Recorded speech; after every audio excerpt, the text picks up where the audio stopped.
좋아. 오늘 수업은 184쪽부터 185쪽 참고해서 빈칸 먼저 채우고 수업 들으면 좋을 것 같아요.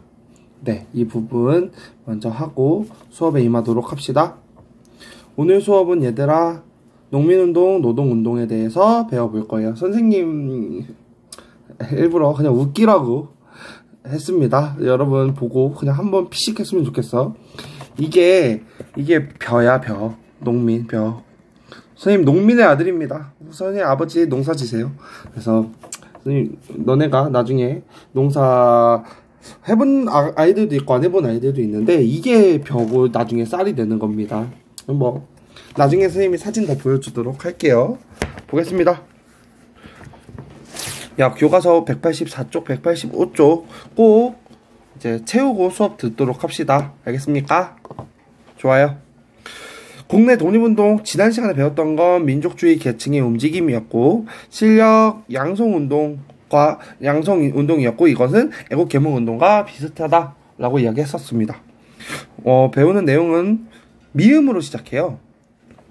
물산 장려운동, 밀립대학 설립운동, 문맹퇴치운동, 이렇게 이 세 가지 내용을 우리는 지난 시간에 살펴보았었어. 좋아요. 이번 시간에는 사회주의 계열, 특히 사회주의 계열은 사회의 약자에 관심이 많아서 이 사회의 약자, 그러니까 사회 구조 또는 어떤 구조에서 약자는 농민과 노동자라고 할 수 있어요. 땅을 가지지 못했고 생산수단을 소유하지 못했고, 그래서 이 농민과 노동자들의 움직임에 뭔가 적극적으로 도움을 주는 게 사회주의 계열이라고 선생님이 이야기를 했습니다. 사회주의 관련해서는 따로 시간을 잡아서 설명을 할 겁니다. 네. 농민운동입니다. 먼저 농민들의 움직임이에요. 농민들이 움직임을 농민들 중에서 땅을 소유하지 못한 거를 땅을 소유한 사람을 지주라고 이야기하지, 소유하지 못하고 빌려서 농사짓는 사람을 소작인이라고 이야기해요. 소작인은 생산량의 보통 2분의 1 정도 냅니다. 그러니까 50%를 자기 땅이 아닌 남의 땅에 농사를 지었기 때문에 50%를 지주한테 주는 거지요. 근데 이 당시에는 이제 일제강점기에는 지주가 악덕 지주들이 60%, 70%까지도 받습니다. 왜냐면 소작인은 많고 농사 지을 사람은 많고 땅을 가지고 있는 사람은 이제 적은 사람이 많은 땅을 가지고 있고, 그러니까 자기 땅을 소유하지 못하고 놀고 있는 사람, 그러니까 일하고 싶은 사람이 정말 많기 때문에 지주가 갑이었던 거지. 그래서 이 소작인들이 투쟁하는 것을 소작쟁의라고 해요. 그러니까 오늘 배우는 것은 농민운동이나 노동운동이나 이제 레퍼토리가 비슷한데요. 쟁의라는 단어가 핵심입니다. 1910년대 경제정책 생각하면 좋아요. 토지조사 사업으로 인해서 소작농으로 전락하고 국외로 이주 많이 했지요. 20년대 산미증식 계획으로 농민 몰락이 가속화됐습니다. 그래서 소작인들을 중심으로 소작쟁의를 벌이게 돼요. 근데 이 소작쟁의를 벌일 때 사회주의 사상의 유입으로 농민을 옹호하는 단체들이 결성됩니다. 무슨 말인지 알겠죠? 아까 이야기했지요.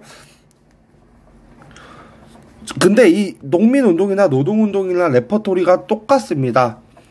초반 농민들은 소작료이나, 당연히 소작료 너무 많다, 50%만 받아라, 그 이상 받지 말라, 또는 지세 부담을 전가하지 마라, 세금은 니네가 내야지 왜 세금을 우리가 내냐, 소작권 이동 반대, 소작권을 마음대로 옮기지 마라 라고 하는 주장을 벌이는 거지. 그러니까 땅 임대료 낮춰달라, 그리고 지세 부담은 야, 네 세금을 왜 내가?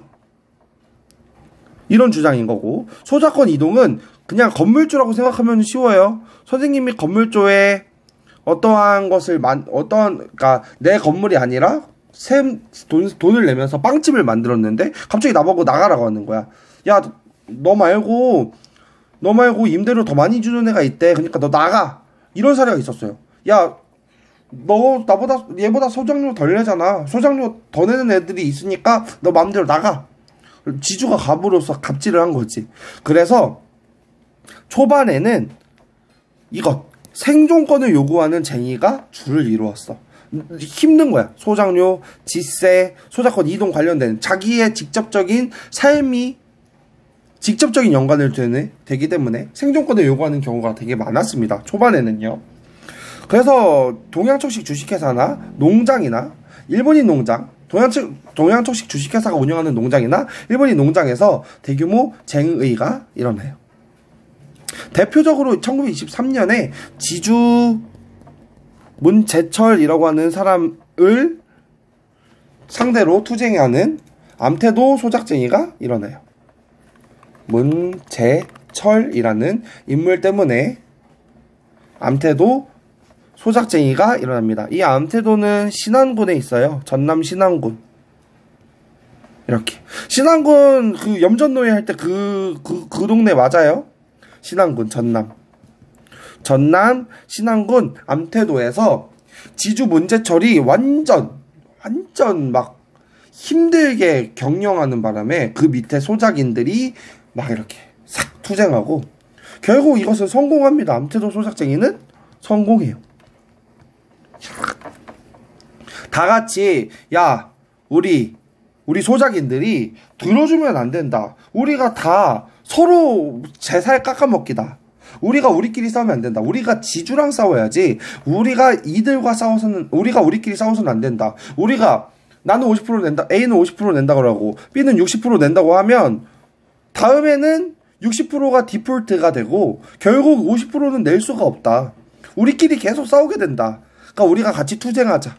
그리고 성공하는 게 암태도 소작쟁이입니다. 어떤 의미인지 알겠지요? 근데 이러한 농민운동은 중반 이후에는 발전해요. 농민의식이 높아집니다. 자작농에 가입이 늘면서 소작인 조합은 농민조합으로 개편돼요. 그러니까 농민 안에는 자작농도 있고 자기 땅을 소유한 자작농도 있고 소작농도 있는데 기존에는 소작농들이 투쟁을 했단 말이지. 근데 이제 농민들이 투쟁하는 거지. 자작농도 이 단체에 참여하는 거야. 그래서 1927년에 이것 조선농민총동맹의 지원으로 규모와 조직 면에서 크게 발전합니다. 조선농민총동맹이에요. 이 말은 어떤 의미냐면 이들은 이런 생각을 갖는 거야. 우리끼리 싸울 게 아니다. 진짜 본질에 대해서 생각해보자. 왜 이렇게 됐는가? 그 이유는 지주들의 문제도 있지만 더 우선적으로 이렇게 된 이유는 일본 때문이다. 라고 생각해서 기존에는 생존권 투쟁이었지만 나중에는 정치 투쟁으로 발전해요. 이게 농민운동이나 노동운동, 오늘 수업 시간에 말하는 핵심 내용들입니다. 일제히 탄압이 강화되면서 30년대 농민운동은 사회주의와 연계해서 비합법적 조직인 혁명적 농민조합을 중심으로 전개됩니다. 무슨 조직이라고? 비합법적 조직이라고. 사회주의자를 잡아가는 법이 있었어. 그 법은 뭐였냐면 치안유지법이었어. 기억나지? 치안유지법. 사회주의를 탄압하기 위한 법. 이 치안유지법으로 우리나라 독립운동가들도 탄압한다고 했는데, 그래서 사회주의와 연계한 거는 합법적인 단체들이 아니야. 조금 더 투쟁적이고 조금 더 색깔이 조금 진한 사람들이지. 혁명적 농민조합으로 중심으로 전개해서 기존의 생존권 투쟁이 아니라 정치 투쟁까지 간다고. 근데 30년대 중반 이렇게 일본 관공서도 습격하는 과격한 모습을 보여주지만 중일전쟁 이후 일제가 일본이 강제로 봉쇄하고 말아요. 그래서 농민운동은 끝이 되고 맙니다. 근데 뭐 끝났다는 게 중요한 것이 아니라 우리가 뭐라고 해야 될까요? 우리가 이렇게 노력했다. 우리가 그냥 가만히 있지 않고 저항했다라는 것이 의미 있다고 선생님은 생각합니다. 암태소 소작쟁이 내용 볼게요. 오랫동안 맹렬히 싸워오던 암태 소작 문제는 이사일 일단락 마쳤는데 지주 문제철 씨는 소작인 회 요구인 4하를 승낙하는 동시에 2,000원을 소작인 회에 기부하기로 되었다. 4하에 이제 50%가 아니라 더 낮춘 성과를 보여주었다는 거지. 성공한 대표적인 사례지요. 20년대 농민의 상황입니다. 지주에 대한 소작인의 불평과 불만은 가는 곳마다 없는 곳이 없다. 이전에는 지세도 지주 측에서 부담, 세금을, 나라에 대한 세금 내는 건 지주가 내야 되는데 이걸 반반하더니 이제 도조를 좀 이만큼 후했는데 지금은 반분작도 바랄 수도 없고, 그러니까 2분의 1 내는 것도 바랄 수도 없대. 그러니까 더 많이 냈다는 거지. 내 배만 부르면 그만이라는 셈으로 한번 매겨놓은 도지는 수학이 좋든 말든 감해주지 않고 그대로 받아갔다. 흉년에도 진짜 더 힘들게 냈다는 것이지요. 힘들었던 거지.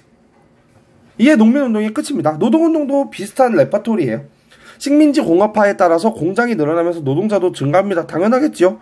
한국인 노동자는 열악한 노동환경과 장시간 노동에 시달렸어요. 정말 힘들었습니다. 그럼에도 불구하고 낮은 임금, 차별 대우 받았어요. 외놈보다 훨씬 힘든 일, 훨씬 많은 일을 하는데 월급은 외놈이 훨씬 많이 받아갔으니까 개짜증나는 느낌.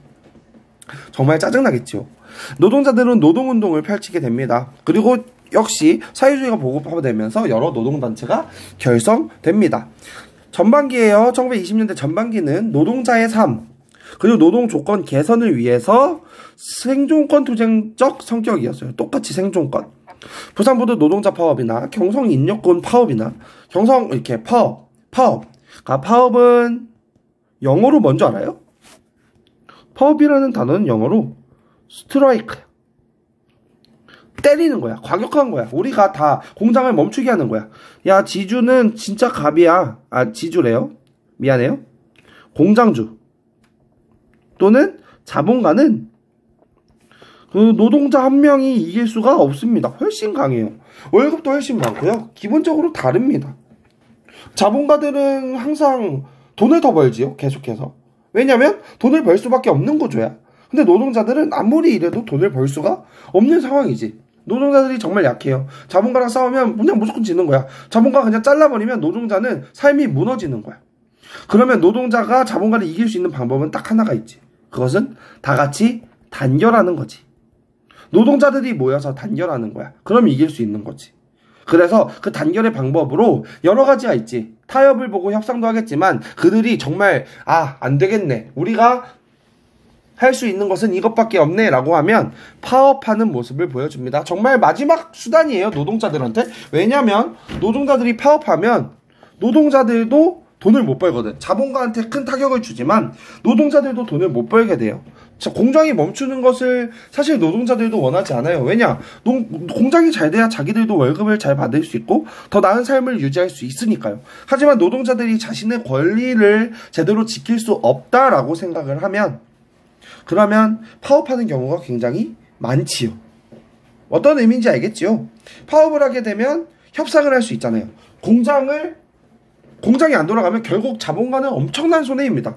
그러니까 그 파업을 막기 위해서 자신이 뭔가를 노동자들한테 더 주지요. 노동자들의 요구를 들어주려고 합니다. 이게 파업의 효과예요. 지금도 파업은 정말 많이 일어나고 있어요. 근데 이 당시에 이 사람들이 일본에 대해서 또는 자본가에 대해서 투쟁했다는 것을 선생님은 꼭 설명하고 싶었습니다. 절정적인 사건이 있는데요. 1929년에 원산 총파업에서 시작합니다. 원산 노동자 총파업. 정말 중요해요. 그러니까 노동운동의 대표적인 사건입니다. 석유회사인 라이징 선이라는 회사에서 시작됐고요. 1929년 1월 원산 지역의 노동자 총파업으로 이어졌고 이거는 우리나라뿐만 아니라 다른 나라의 노동단체까지 원산 노동자 총파업에 격려와 지지를 보냅니다. 버트 실패하고 말아요. 근데 실패했다라는 것으로 끝나는 것이 아니라 이들이 일제강점기의 노동자들이 자본가를 향해서 이렇게 뭐라고 해야 될까요? 끝까지 투쟁했다는 것을 선생님은 꼭 이야기하고 싶고 이게 가치고 의미 있다고 믿고 싶어요. 여러분도 누군가는 이제 노동자가 될 거예요. 선생님도 어떻게 보면 노동자라고 생각할 수 있는데요. 선생님도 정말 최후의 수단, 선생님의 권리를 누리지 못하게 하면 선생님도 스트라이크 할 수 있겠지요. 여러분도 그랬으면 좋겠습니다. 예를 들어서 학교가 또는 선생님들이 너희에게 부당한 대우를 한두 번이 아니라 계속하게 되면 여러분도 투쟁해야죠. 때로는 그 투쟁이 과격해야 할 필요가 있다면 과격해져야 된다고 또 생각합니다. 역시 노동운동도 같은 맥락입니다. 일제의 통제가 강화되자 노동운동은 사회주의자와 연결된 비합법적 조직인 혁명적 노동조합의 형태로 전개됩니다. 버트 중일전쟁 이후 탄압이 본격화되고 노동운동은 줄어들어요. 중일전쟁 연도만 하나 적어놓고 하자. 중일전쟁은 1937년입니다. 이 연도는 기억하면 더 좋을 것 같아요. 이렇게. 노동운동 사료 볼게요. 원산 노동자 총파업 사료 말고 선생님 그 교과서 시작하기 부분에 있는 사료를 가지고 왔습니다. 나는 죽음을 각오하고 이 지붕 위에 올라왔습니다. 나는 평원 고무 공장 사장이 이 앞에 와서 임금 감하의 선언을 취소하기까지는 내려가지 않겠습니다. 투쟁을 어떻게 하냐? 지붕 위에서 합니다. 이거 누가 했냐면요, 강주룡이라는 인물이고, 이 인물은 여성입니다. 선생님이 이야기했지요. 우리가 남성이기 때문에 조금 더 관심을 가졌으면 좋겠다라고 이야기했었는데요. 이 여성이 투쟁했어요. 근데 어떻게 했냐? 공장 지붕에 가가지고 그 지붕에서 내려오지 않고 투쟁했습니다. 이것이 뭔가 큰 타격을 선생님은 충분히 주었다고 생각해요. 지금도 투쟁할 때요, 크레인 올라가서 크레인 위에서 삶을 유지하시는 분들도 있고요, 공장 굴뚝 위에 올라가서 투쟁하시는 분들도 있습니다. 지금도요. 2020년 현재도. 근데 이 당시에 1931년에도 이렇게 지붕 위에서 투쟁했다는 것, 그리고 여성이 그렇게 투쟁했다는 것을 강조하고 싶습니다. 나는 노동 대중을 대표하여 죽음을 명예로 알 뿐입니다. 31년 5월 평양공원 근로자인 강주룡은 임금 삭감에 저항하여 평양의 을밀대 지붕 위에 올라가서 농성을 벌였다. 이 사건은 당시 일제의 노동 착취와 노동 상황을 보여주는 것으로 일제의 착취와 수탈에 맞서 노동자와 농민은 지속적으로 저항했다. 네, 진짜 오늘 수업은 짧지? 다음 시간은 학생운동에 대해서 배워볼 거야. 여러분 학생이지? 일제강점기의 학생들은 어떠한 생각을 가졌고 어떠한 운동을 했는지 우리 같이 살펴보도록 하자. 오늘 수업 정리해볼게요. 오늘 수업은 농민운동이랑 노동운동 배웠는데요. 대표적인 농민운동 뭐가 있었지? 대표적으로 암태도 소작쟁이가 있었고, 노동운동은 원산 노동자 총파업이 있었어요. 이런 것을 소작쟁의라고 부르고요. 노동파업을